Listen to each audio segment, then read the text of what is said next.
Friends তোমরা সবাই কেমন আছো? আজকে আমি আমার রাতে শুতে যাওয়ার আগে এই প্রোডাক্টগুলো যে ইউজ করি সেটাই আমি তোমাদের সাথে আজকে শেয়ার করব কিভাবে ইউজ করি আর কি কি ইউজ করি।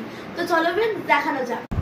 তো এই কটা প্রোডাক্ট আমি আমার জন্য রাতের বেলা খুব পারফেক্ট একটা মানে প্রোডাক্টগুলো বলে মনে করি। তো চলো তোমাদের সাথে দেখিয়ে দিই।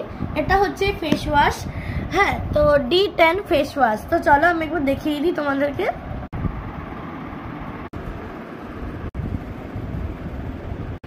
তো আমি D10 ফেস ওয়াশটা ইউজ করি, তারপরে আমি একটা সুন্দর ময়শ্চারাইজারের এর জন্য একটা সিরাম ইউজ করি, ভিটামিন সি এর সিরাম।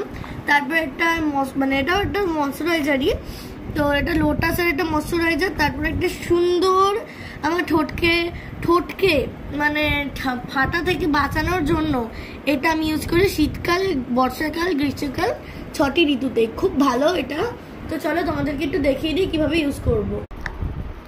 এটা পড়ছে না কেন? ও এটা শেষ হয়ে গেছে। তো এখান দিয়ে আপাতত নিয়ে নিচ্ছি। এটা একটুখানি নিলেই কিন্তু অনেকটা হয়। এটা এইটুখানিতেই বিশাল, মানে এতটা সাবানিয়ে হবে তুমি বুঝতেও পারবে না। তো চলো একটু আমি জল নিয়ে আসি। তো ফ্রেন্ডস এটা দেখো আমি মুখের মধ্যে নিয়ে একটু জল নিতেই কতটা ফেনা হয়ে গেছে। এটা কিন্তু নিয়ে একটু রাফ করবো।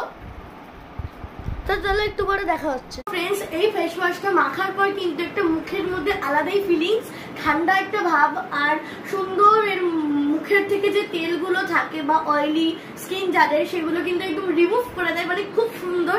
এবার আমি এটা ইউজ করব। তো চলো দেখাই। তো চলো ফ্রেন্ডস এটা মেখে নিই। তো ফ্রেন্ডস এটা পুরো পড়ে গেছিল, এটা পুরো আমি খুলিনি, জাস্ট আমি এরকম করে যে হাতটা স্লিপ করে পুরো পড়ে গেছে, মানে হাতে সাবানটা লেগেছিল। তো চলো পুরো মেখে আসো। হ্যাঁ, আর সময় নেই। আমি এখন ইউজ করবো লোটাসের এই একটা ক্রিম, যেটা বেশ ভালো, মুখে একটা সুন্দর গ্লো এনে দেয়। এটা একটুখানি নিলেই অনেকটা। তো চলো মেখে আসছে। এবার আমি ইউজ করবো এই নিভিয়ার ফ্রুটি লিপ বাম, যেটা খুবই ভাল লাগে আর গন্ধটা অসাধারণ। আমার তো খুব ভাল লাগে। তোমাদের কার কার ভালো লাগে অবশ্যই কমেন্টে জানিও। আজকের মধ্যে টাটা, গুড নাইট। তো তোমাদের কেমন লাগলো এই প্রোডাক্টগুলো? অবশ্যই যদি ভালো লেগে থাকে তাহলে লাইক, কমেন্ট, শেয়ার, সাবস্ক্রাইব করে দিও। আজকের মতো বাই।